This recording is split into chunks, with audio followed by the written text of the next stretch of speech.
I have a question for you.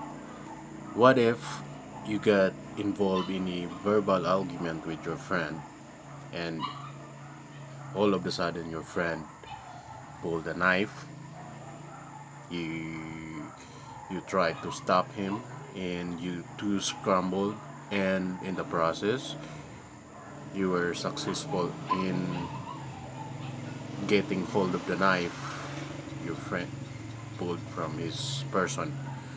So your friend still trying to punch you and in fact punches you. What if you stab your friend?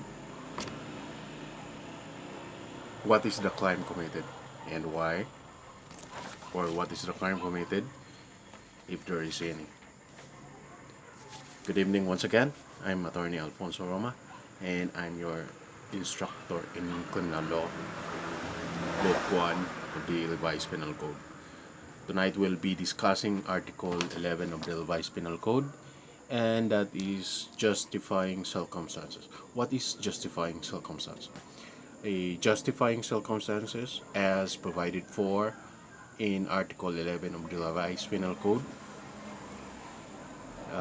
basically justify the act on which there is no crime and there is no criminal when no crime and no criminal or person who commits a crime when the circumstances are present as provided for in that article.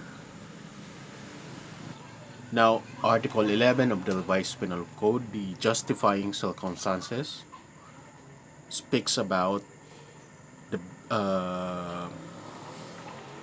circumstances that justify the act which would be otherwise a crime.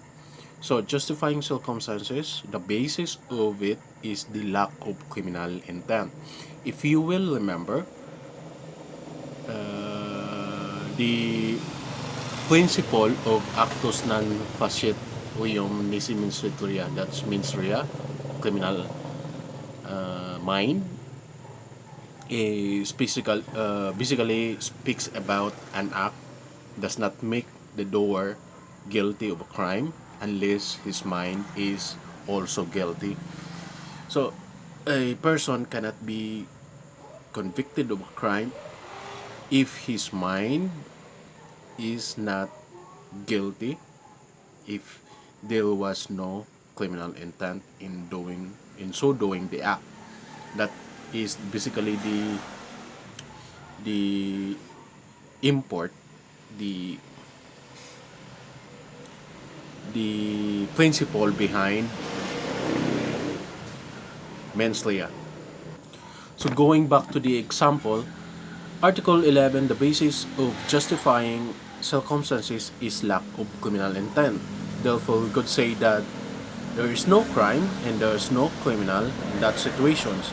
In the situations contemplated in Article 11 of the Revised Penal Code, the situations, the circumstances as provided for in Article 11 speaks about circumstances which would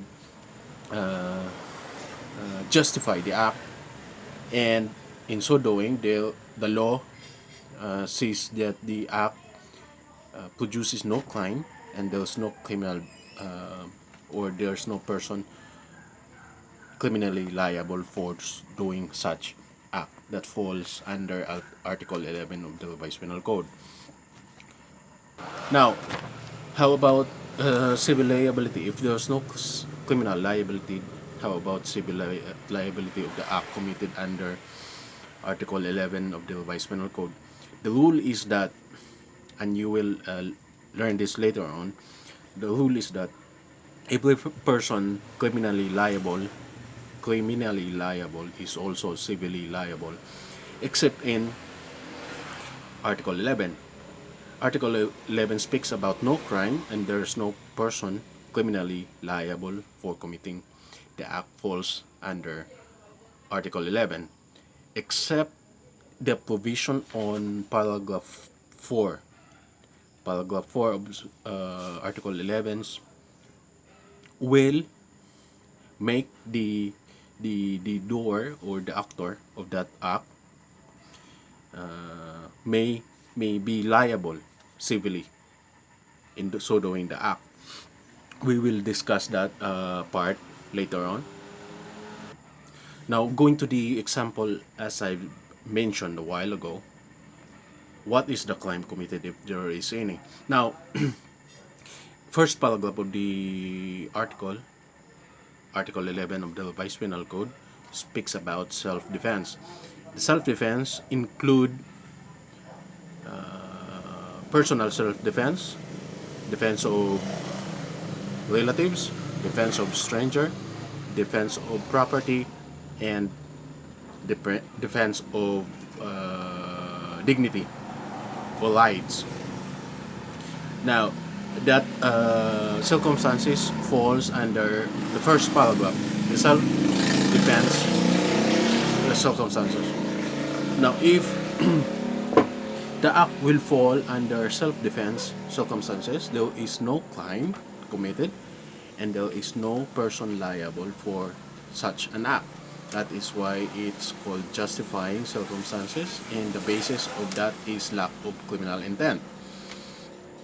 Now, going back, what is the elements of self-defense or defense of property, defense of right, or defense of relatives, or defense of stranger? This self-defense that I mentioned falls under the first paragraph.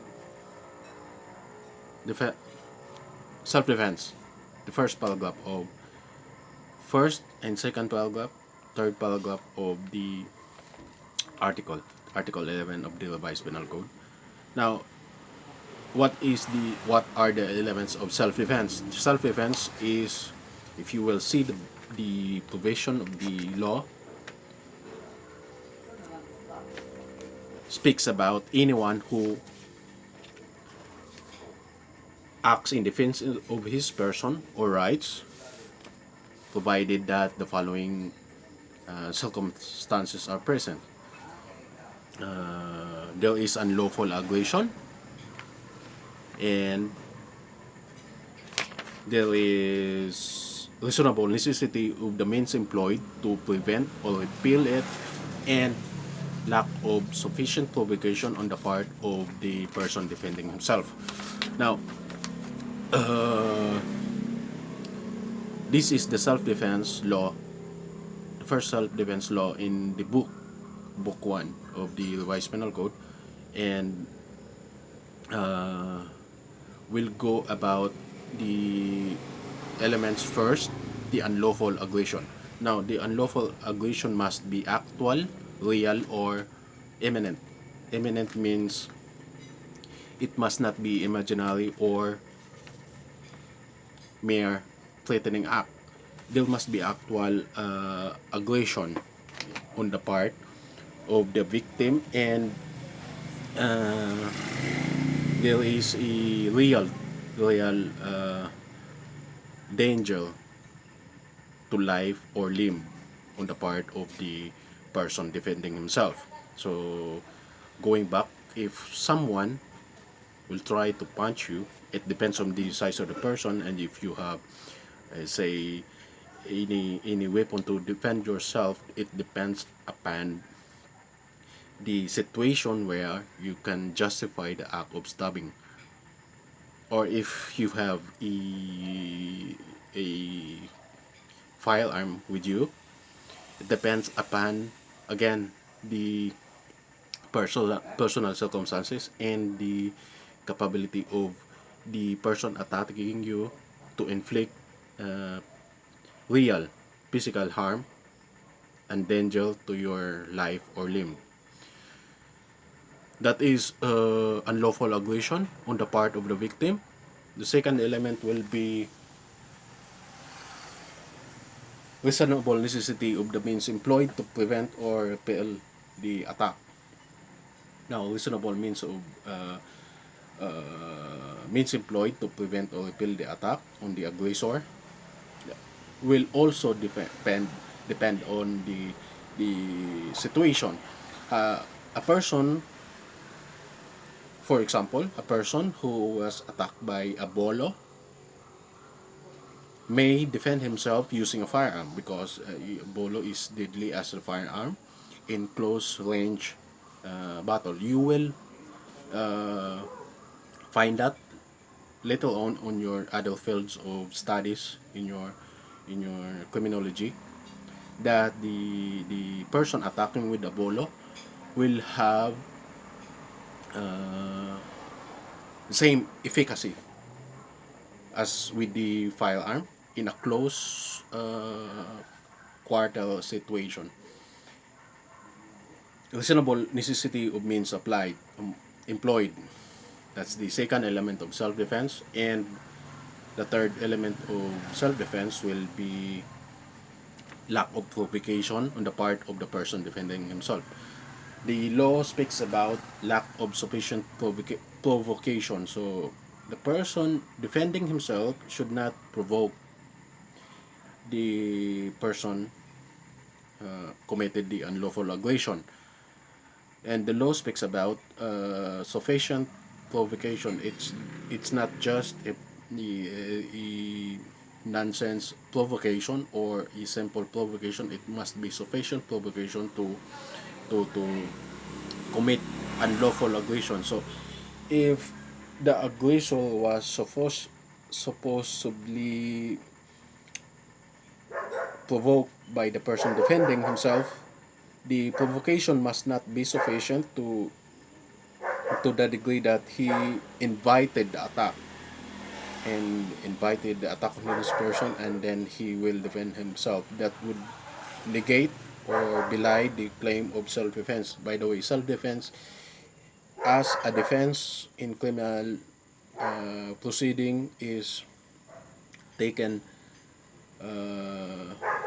as a defense in itself is taken with scrutiny or with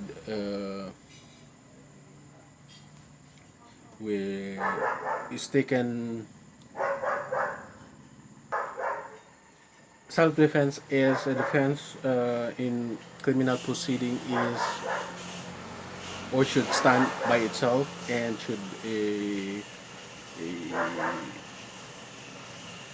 should what do you call that, uh, the defense of self-defense is an easy defense for the accused in a crime, and so therefore it should be taken with scrutiny, or it could fall easily if it cannot stand on itself. I think we cannot discuss all the paragraphs under Article 11, so we'll continue later on second and to fifth paragraph. The second paragraph will be defense of relatives and defense of stranger. It's the same element with differing last element of the circumstance justifying the act.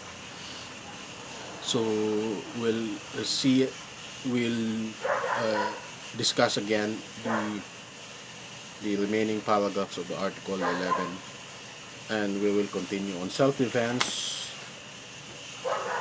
defense of relatives, defense of stranger. Again, the basic elements of self-defense will be unlawful aggression, reasonable necessity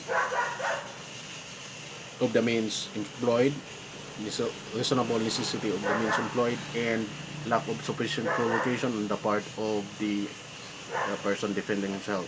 Of local aggression on the part of the victim, reasonable necessity of means employed by the person defending himself, and the lack of sufficient provocation on the part of the person defending himself. We'll see again on the other paragraphs of Article 11. Thank you.